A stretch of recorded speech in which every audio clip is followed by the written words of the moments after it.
Dubai से Europe, UK, Japan, Canada, USA कहीं पे भी अगर आप जाना चाहते हैं, तो कैसे आप जा सकते हैं? किन-किन डॉक्यूमेंटों की आपको ज़रूरत होगी? किन-किन बातों का आपने ध्यान रखना है? अगर आप इन बातों का ध्यान नहीं रखेंगे, तो शायद आप यूएई के अंदर बैन भी हो सकते हैं, ब्लैक लिस्ट भी हो सकते हैं पूरी ज़िंदगी के लिए। तो जो लोग हमारे यूएई से देख रहे हैं या यूएई जाना चाह भी रहे हैं, तो आप लोगों को इन बातों का ध्यान रखना है। हो दोस्तों, आप सब उम्मीद करता हूँ आप सब अच्छे होंगे। तो दोस्तों, जो लोग हमारे यूएई के अंदर बैठे हैं या यूएई अभी जाने की सोच भी रहे हैं एम्प्लॉयमेंट वीज़ा पे या एम्प्लॉयमेंट वीज़ा पे जो ऑलरेडी वो दुबई के अंदर हैं, यूएई के अंदर हैं, तो दोस्तों ऐसी बात नहीं है कि आप लोग नहीं जा सकते यूरोप के अंदर, यूके, कनाडा, यूएसए ऐसी बात नहीं है, जापान आप लोग जा सकते हैं। लेकिन डॉक्यूमेंट कौन से लगते हैं? सबसे पहले हम ये बात करते हैं, अगर आपके डॉक्यूमेंट सही हैं, तो आप लोगों को आसानी से वीज़ा मिल सकता है। लेकिन किन-किन बातों का ध्यान रखना है तभी? दोस्तों सबसे पहले अगर आप दुबई के अंदर, यूएई के अंदर एम्प्लॉयमेंट वीज़ा पे हो, तो आप लोग अगर आप आगे जाने की सोच रहे हो, तो डॉक्यूमेंट आपको एजेंट नहीं बताएँगे, क्योंकि एजेंट अगर बताएँगे तो उनकी दुकानदारी बंद हो जाएगी। एजेंट चाहते हैं कि आप लोग उनके पास जाएँ, उनकी दुकानदारी चलाएँ, क्योंकि आप लोगों को नॉलेज नहीं होती। तो ये बातें दोस्तों आज बिल्कुल ही अपने आपको नॉलेज करने वाली हैं, आप लोगों को इन्फॉर्मेशन देने वाली हैं। तो इन बातों को दोस्तों पूरी प्रॉपर तरीके से गाँठ बाँध लेना, क्योंकि ये चीज़ें आपको कहीं न कहीं बेनिफिट देंगी। दोस्तों सिंपल से डॉक्यूमेंट हैं जो आप यूएई के अंदर बैठे हैं, जो आपको लगाने पड़ते हैं। मान लो आप यूरोप के अंदर जाना चाहते हैं, स्पेन के अंदर जाना चाहते हैं, तो आपने सबसे पहले स्पेन से अपनी अपॉइंटमेंट लेनी है। अपॉइंटमेंट लेके फिर जिस आप कंपनी के अंदर आप जॉब कर रहे हैं, उसकी आप एनओसी तैयार करें। एनओसी अपनी कंपनी से आप लें।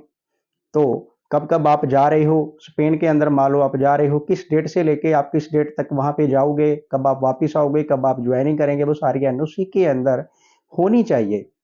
एनओसी लें, फिर आप 3 महीने से लेके 6 महीने तक सैलरी स्लिप लगाएँ और फिर इसके साथ ही आप 6 महीने की बैंक स्टेटमेंट लगाएँ। कम से कम आपके बैंक में 8,000 से लेके 10,000 यूएई दिरहम होना चाहिए।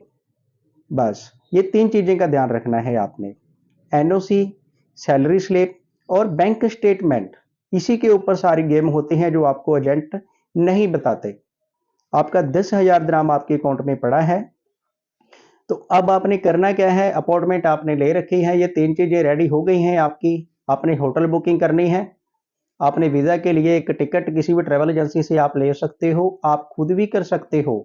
बहुत सारी ऐसी वीडियो यूट्यूब के ऊपर पड़ी हैं, गूगल पे इन्फॉर्मेशन है, आप सर्च करके खुद भी कर सकते हो। होटल बुकिंग हो गई, आपकी एयर टिकट होगी जो वीज़ा के लिए लगती है, आपको पूरी खरीदने की ज़रूरत नहीं है।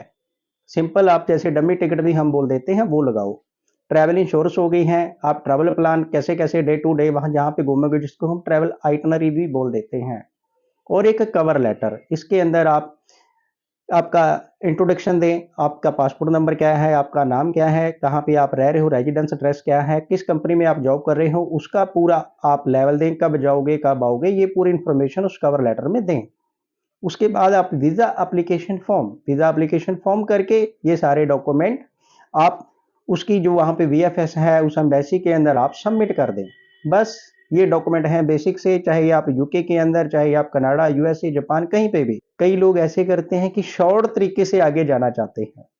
वो सोचते हैं कि यूएई चले जाएँ या यूएई के अंदर बैठे हैं कि 2-3 महीने हुए और हम लोग आगे जाने की सोचने लगे हैं, प्लान बनाने लगे हैं। लेकिन आज की डेट में दोस्तों एम्बेसियों को पता चल चुका है, उनको पता है कि 3 महीने के अंदर तो भी आपकी सेटिंग प्रॉपर तरीके से यूएई में भी नहीं हुई है, दुबई में भी नहीं हुई है और आप लोग आगे जाने की सोच रहे हो। तो दोस्तों पहले होता था, जब चलता था, जब तल चलता था, लेकिन अब नहीं। अपना फर्स्ट कॉन्ट्रैक्ट पे आप जॉब करें, आप अपने 2 साल व्यतीत करें, आप कंपनी के अंदर अपनी अच्छी एक पैठ बनाएँ, उसके बाद फिर आपका फर्स्ट कॉन्ट्रैक्ट पूरा हो जाएगा, जब आप आगे वीज़े के लिए अप्लाई करेंगे तो एम्बेसी को भी लगेगा कि ठीक है, ये पर्सन यहाँ पे 2 साल हो गए हैं, अब आगे नेक्स्ट भी अपनी जॉब इसने कंटिन्यू रखी हुई है और कंपनी भी आपको एनओसी दे देगी। अगर आप शुरू में आप लगाने की सोचेंगे, शायद आपको जो जेन्युइन कंपनी होगी वो आपको एनओसी नहीं देगी। और जो 2 साल का आपका जो टाइम गया है, कोशिश करें जब भी आपके पास टाइम मिले, तो जो आपके पासपोर्ट पे वीज़ा फ्री कंट्री हैं, आपके आस-पास की, तो आप उनके अंदर 1 या 2-3 कंट्री के अंदर ट्रैवल कर लें, क्योंकि इससे आपके पासपोर्ट की भी वैल्यू बन जाएगी। आप ये मत सोचना है कि मेरे पासपोर्ट पे ऑलरेडी वर्क परमिट लगा हुआ है, मेरे पासपोर्ट की ऑलरेडी वैल्यू है, लेकिन आगे तो दोस्तों आप लोग विज़िट वीज़ा पे जाना चाहते हो। तो विज़िट वीज़ा के लिए आपका ये वर्क परमिट इतना ज़्यादा काम नहीं करेगा। ठीक है कि आपकी होम कंट्री से ज़्यादा यहाँ आपकी प्रोफ़ाइल थोड़ी वैल्यूएबल है, आपकी फ़ाइल यहाँ पे थोड़ा मज़बूत है, लेकिन अगर आप 1-2 कंट्री ट्रैवल कर लोगे तो आपकी फ़ाइल अच्छी स्ट्रॉन्ग हो जाएगी। लेकिन एजेंट लोग आपको नहीं बताएँगे, एजेंट लोग आपको बोलेंगे शॉर्ट तरीके से आप जाओ। ये लोग आपके नाम पे कंपनियाँ बना देते हैं आपको, या किसी अच्छी कंपनी में जॉब भी दिखा देते हैं और आप लोगों को चूना लगा के साइड में चले जाते हैं। आप लोग इस बातों का ध्यान नहीं रखते। आप लोगों को पता भी नहीं होता।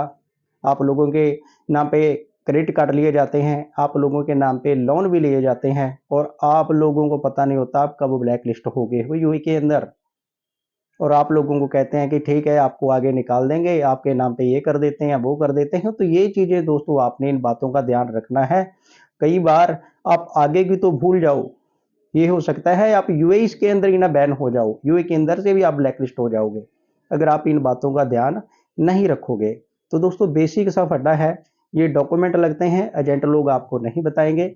ये डॉक्यूमेंट लगा के आप दोस्तों यूएई से यूरोप, यूके, जापान, यूएसए कहीं पे भी जाना चाहते हो, तो आप इस टाइप की अपनी फाइल थोड़ा मजबूत करें। और यूएई के अंदर 2 तरह की प्रोफाइल होती हैं। एक होते हैं ब्लू कॉलर जॉब और दूसरी होती है white collar job. Blue collar job में दोस्तों आते हैं जैसे कि ट्रेड के अंदर होते हैं मैसन, प्लम्बर, इलेक्ट्रिशियन, हेल्पर लगा लो, इस टाइप के मतलब थोड़ा कैटेगरी होते हैं। ये इस टाइप में थोड़ा सा ब्लू कलर जॉब होती है। लेकिन एक होती है व्हाइट कॉलर जॉब, जो ऑफिशियल टाइप जैसे अकाउंटेंट टाइप होते हैं।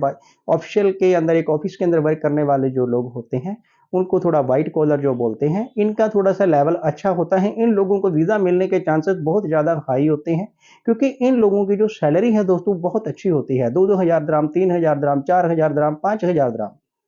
तो ये लोग अगर आप 1 ईयर के बाद भी अगर आप अपना वीज़ा अप्लाई करेंगे, तो ये लोगों को वीज़ा मिलने के चांसेस बहुत ज़्यादा हाई हैं। और जो लोग दूसरी कैटेगरी में हैं, तो कोशिश करें वो 2 साल के बाद अपना वीज़ा अप्लाई करेंगे, तो उनको तब वीज़ा मिलने के चांसेस काफ़ी हाई होंगे और इतने में अपनी प्रोफाइल को आप सेट कर लेना। तो जो हमारे चैनल पे नए हैं, तो प्लीज़ दोस्तों चैनल को सब्सक्राइब करें। वीडियो अच्छी लगी तो दोस्तों वीडियो को लाइक और शेयर कर देना। ऐसे ही नई-नई इन्फॉर्मेशन लेने के लिए दोस्तों चैनल के साथ हमारे जुड़े